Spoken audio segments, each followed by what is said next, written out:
আসসালামু আলাইকুম টিটিভির ভাই ব্রাদার্সরা, কেমন আছেন আপনারা সবাই? নতুন ভিডিওতে সবাইকে আমন্ত্রণ জানাচ্ছি। এবং ইনফিনিক্স কিন্তু একটার পর একটা চমক দিয়েই যাচ্ছে। কয়েকদিন আগে ইনফিনিক্স হট 50 প্রো নামক একটা ফোনের আমরা রিভিউ করেছিলাম এবং আমরা দেখিয়েছিলাম যে ওই ফোনটা ওই মুহূর্তে ছিল বেস্ট একটা ডিল বাংলাদেশে। স্মার্টফোনের দাম তো বাড়তে বাড়তে এমন একটা পর্যায়ে চলে যাচ্ছিল যে আমাদের কাছে মনে হচ্ছিল যে ভাই ফোনের দাম তো 2 গুণ টাকা দিয়ে আমাদের কেনা লাগবে। এনিওয়ে ধীরে ধীরে সেই পট পরিবর্তন হচ্ছে অন্য সবকিছুর মতো এবং ইনফিনিক্স কিন্তু বেশ ভালোই চমক দিয়ে যাচ্ছে আমাদের এবং দেখিয়ে দিচ্ছে চোখে আঙুল দিয়ে কম দামেও ভালো ফোন দেওয়া সম্ভব। তার মধ্যে আরো একটা প্রমাণ আমরা পেয়ে গেলাম, ইনফিনিক্স হট 50 প্রো প্লাস। প্রোর পরে আবার প্লাস আছে ভাই। হ্যাঁ, সো এনিওয়ে আমরা এই ফোনটার আজকে রিভিউ করব এবং খুঁজে দেখার চেষ্টা করব যে প্রোর সঙ্গে প্রো প্লাসের পার্থক্য মূলত কোথায় এবং এই ফোনটা আপনার জন্য কেনা কতটুকু যুক্তিসঙ্গত হবে। তবে সবার আগে দাম জানিয়ে দিই, এই ফোনটা পাওয়া যাবে একটাই ভেরিয়েন্ট 8GB র্যামের সঙ্গে 256GB ইন্টারনাল স্টোরেজ এবং এটার দাম হচ্ছে 23,999 টাকা, মানে 24,000 টাকা। ওয়েল, ইনফিনিক্স হট 50 প্রো এর চাইতে 5,000 টাকা বেশি। একটু খুঁজে দেখা দরকার অবশ্যই যে এই 5,000 টাকার বিনিময়ে তারা কি কি দিচ্ছে। This is the slimmest curve display phone in the world right now, can you believe this? এবং সেটা করে দেখিয়েছে ইনফিনিক্স। এটা থিকনেস মাত্র 6.8 মিলিমিটার। 6.8 মিলিমিটারের আরো অনেক ফোন আমরা এর আগেও দেখেছি, কিন্তু সেগুলো ফ্ল্যাট ডিসপ্লে ছিল। কার্ভ ডিসপ্লেতে এত পাতলা ফোন এটাই। শুধু যে থিকনেস কম সেটা কিন্তু না, এটার ওজনও মাত্র 162 গ্রাম। মানে আপনি চিন্তা করে দেখেন 6.8 ইঞ্চির একটা ডিসপ্লের ফোন, ওজন মাত্র 162 গ্রাম ভাই। এনিওয়ে খুবই লাইট ওয়েট হয়, এটা ধরে না সেই রকম একটা ফিল পাওয়া যায়। তারপরে আবার কার্ভ ডিসপ্লে দুই দিক থেকে। অবশ্য এইটার ডিজাইন নিয়ে নতুন করে তেমন কিছু বলার নাই। ইনফিনিক্স হট 50 প্রো এর রিভিউ যারা দেখেছেন তারা অলরেডি বুঝতে পেরেছেন যে এটা সিমিলার ডিজাইনের ফোন। ক্যামেরা হাউজিং এ কিন্তু আমরা নতুনত্ব দেখেছি ইনফিনিক্স এর এই হট 50 সিরিজে। দেখতে বেশ জোস লাগে, ইউনিক লাগে এবং পেছনে তারা ম্যাট ফিনিশ দিয়েছে। সেই সাথে ভালো লাগবে এর সামনের দিকে সিমেট্রিক্যাল বেজেল এবং এত পাতলা বেজেল এত কম দামে খুব কমই দেখা যায়। অবশ্য সেলফি ক্যামেরা কাটআউটটা আরেকটু ছোট হলে দেখতে আরো ভালো লাগতো। সো ইনফিনিক্স ডিজাইনের ক্ষেত্রে এত কম দামে যেটা করে দেখিয়েছে সেটা সত্যি প্রশংসার দাবি রাখে। এই ফোনের মোট 3টা colour available, titanium grey, slick black এবং ড্রিমি পার্পল।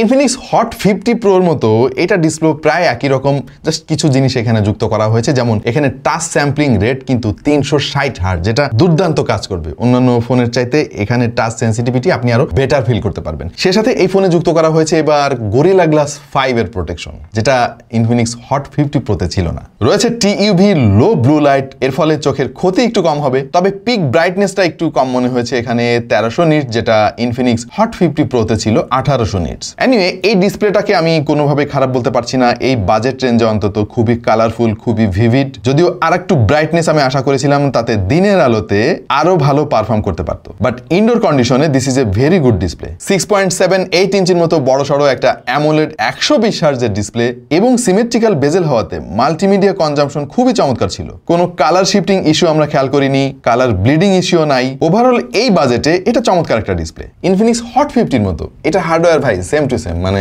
একটা আরেকটার ফটোকপি বলতে পারেন। বাট আমার অবজারভেশন হচ্ছে যেহেতু এই ফোনের দাম প্রায় 5,000 টাকা বেশি, এখানে আরেকটু বেটার চিপসেট আমি আশা করেছিলাম। এনিওয়ে G100 কে খুব একটা পিছিয়ে রাখা যাচ্ছে না। আজকালকার যে সমস্ত ফোন বাজারে রিলিজ হচ্ছে এবং দাম বিবেচনায় এটা বেশ ভালো একটা ডিল। 8GB র্যাম পেয়ে যাবেন, সে সঙ্গে রয়েছে 256GB ইন্টারনাল স্টোরেজ, যেটা UFS 2.2। ডেডিকেটেড মেমোরি কার্ড স্লটও রয়েছে। তবে এবার যুক্ত হয়েছে জাইরোস্কোপ, এর ফলে গেমিং এর সময় কন্ট্রোলিং আরো বেশি সুন্দর হবে। ইনফিনিক্স হট 50 প্রো এর মতো এখানেও আউট অফ দ্য বক্স পেয়ে যাবেন অ্যান্ড্রয়েড 14, সে সঙ্গে iOS 14.5.0। ইউআই নিয়ে তেমন কিছু বলার নাই, কারণ ইনফিনিক্স রিসেন্টলি বেশ ভালো করছে তাদের ইউআইতে, আগের চাইতে অনেক বেশি ইমপ্রুভ করেছে। তবে সফটওয়্যার আপডেট নিয়ে একটা কথা থেকে যায় এখানে। অন্যান্য ফোন যেখানে 2, 3, 4, 5, 6 বছর পর্যন্ত সফটওয়্যার আপডেট দিচ্ছে, সেখানে ইনফিনিক্সের এই আপডেটটা আমার মনে হয় আরেকটু বাড়ানো দরকার। মাত্র একটা মেজর অ্যান্ড্রয়েড আপডেট আপনি পাবেন এবং সিকিউরিটি আপডেট আসবে 3 বছর পর্যন্ত, যেটাকে আরেকটু এক্সটেন্ড করা দরকার বলে আমার কাছে মনে হয়। এনিওয়ে এই ফোনের পারফরমেন্স আমরা প্রায় একই রকমের পেয়েছি। ইনফিনিক্স হট 50 প্রো এর মতো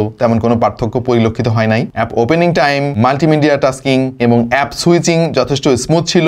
যারা লম্বা সময় ধরে একটা ফোন ব্যবহার করতে চান তাদের জন্য একটা ভালো খবর হচ্ছে এই ফোনেও রয়েছে 5 বছরের ফ্লুয়েন্সি সার্টিফিকেশন, মানে 5 বছরে এই ফোনটা স্লো হবে না, এটা ইনফিনিক্স দাবি করতেছে। অবশ্য 5 বছর পরে যদি একটা রিভিউ দেওয়া যেত এই ফোনের, আপনাদেরকে আমি দেখাইতে পারতাম যে স্লো হইলো কি না হইলো। এনিওয়ে এই ফোনের গেমিং নিয়ে আসলে নতুন করে তেমন কিছু বলার নাই। আরো ডিটেইলে জানার জন্য আপনি আমাদের ইনফিনিক্স হট 50 প্রো এর রিভিউটা দেখে আসতে পারেন। আমরা এই ফোনটাতেও বেশ কিছু গেমিং ট্রাই করেছি এবং একই রকম পারফরমেন্স পেয়েছি। এটাকে সরাসরি একটা গেমিং ফোন বলা যাচ্ছে না, তবে আপনি যদি শখের গেমার হয়ে থাকেন তাহলে আপনার জন্য এটা ঠিক আছে। তবে লম্বা সময় ধরে গেমিং এবং হেভি ইউসেজের পরে ফোনটা একটু গরম হয়, যেটা একেবারে স্বাভাবিক একটা ব্যাপার, কারণ খুবই পাতলা একটা ফোন। আমরা AnTuTu টেস্ট করেছি এবং এটা স্কোর এসেছে 4,31,191। গিগবেঞ্চে সিঙ্গেল করে স্কোর এসেছে 675, মাল্টি করে 1,926। ওয়েল, একটা ব্যাপার দেখে আমরা একটু হতাশ হয়েছি, কারণ ইনফিনিক্স হট 50 প্রো একই চিপসেট একই র্যাম হওয়ার পরেও এটার চাইতে বেশি স্কোর করেছিল। ইনফ্যাক্ট হট 50 প্রো প্লাসের স্কোর আরো বেশি আসার কথা ছিল, কারণ এটার স্টোরেজ বেশি। মিডিয়াটেক G100 দিয়ে এই নিয়ে মোট 4টা ফোনের রিভিউ আমরা করেছি।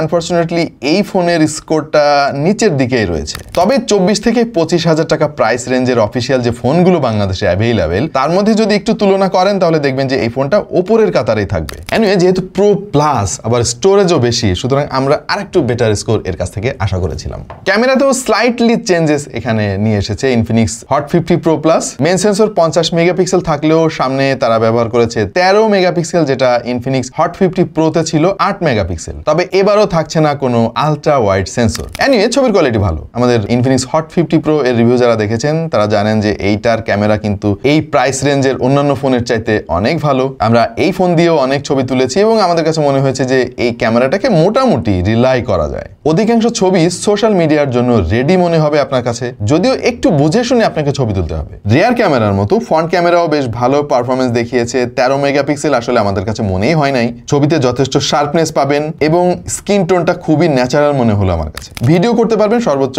2K রেজুলেশনে 30 FPS এ আর 1080p তে 60 FPS এ। স্টাবিলাইজেশন খুব একটা সুবিধার আমাদের কাছে এই ফোনেও মনে হয় নাই। স্টেডি মোড অন করলে স্টাবিলাইজেশন একটু ভালো হয়, তবে কিছুটা ক্রপড হয়ে যায়। তবে এই ফোনের অন্যতম ভালো একটা দিক হচ্ছে ব্যাটারি। ভাই, এত পাতলা একটা ফোনে তারা 5000 mAh এর ব্যাটারি ব্যবহার করেছে। This is outstanding. সেই সঙ্গে 33 ওয়াটের ফাস্ট চার্জিং সাপোর্ট তো রয়েছে। বক্সের মধ্যেই আপনি চার্জিং ব্রিকটা পেয়ে যাবেন। তো এটা নিয়ে আমরা একটু গবেষণা করলাম যে কাহিনীটা কি, এত পাতলা ফোন 5000 mAh এর ব্যাটারি তারা কিভাবে ব্যবহার করলো। তারা মূলত হাই ডেনসিটি ব্যাটারি এখানে ইউজ করেছে। তার মানে হচ্ছে একই জায়গার মধ্যে ব্যাটারির ঘনত্ব অনেক বেশি হবে এবং ক্যাপাসিটিও বেশি দেওয়া সম্ভব হবে। সেই সঙ্গে এটার হিট ম্যানেজমেন্ট করার জন্য তারা ultra crystalline graphite cooling system ব্যবহার করেছে। এনিওয়ে, এটা বেশ ভালো একটা দিক, কারণ এত কম দামি ফোনে এই টেকনোলজি এর আগে আমরা খুব একটা দেখি নাই। By the way, Infinix hot 50 pro প্লাসের ব্যাটারিতেও কিন্তু 4 বছরের ডিউরেবিলিটি সার্টিফিকেশন রয়েছে। আপনি সিঙ্গেল চার্জে সারাদিন পার করতে পারবেন। তবে যদি হেভি ইউজ করেন অথবা গেমিং করেন প্রচুর, তখন দিন শেষে আপনাকে একবার চার্জ দিতে হতে পারে। ইন ডিসপ্লে ফিঙ্গারপ্রিন্ট সেন্সরটা বেশ ভালোই কাজ করেছে,